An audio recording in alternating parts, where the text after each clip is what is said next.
माझे नाव आराध्या नितेश महर्ले. मी इयत्ता 5वी शिकते. खूप खूप वर्षापूर्वी शिवनेरी किल्ल्यावर छत्रपती शिवाजी महाराजांचा जन्म झाला. त्यांना प्रेमाने सगळे शिवबा म्हणत असे. त्यांची आई राजमाता जिजाऊ खूप हुशार, धाडसी आणि प्रेमळ होत्या. त्या रोज शिवबांना गोष्टी सांगायच्या. राजे कसे असे, लोकांवर प्रेम कसे करावे आणि अन्यायाविरुद्ध कसे लढावे हे सांगत होत्या. एकदा गावात अन्न कमी पडले तेव्हा बाळ शिवबा आपल्या आईला म्हणाले, आई, आपण आपल्या घरातले धान्य आपण गरिबांना वाटू का? शिवबांनी स्वतःने धान्य दिले.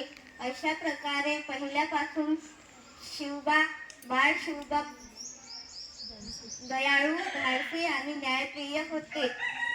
पुढे जाऊन ते छत्रपती शिवाजी महाराज बनले. शिवरायांचे स्वराज्याचे महान राजे बनले. जय मराठी, जय भारत.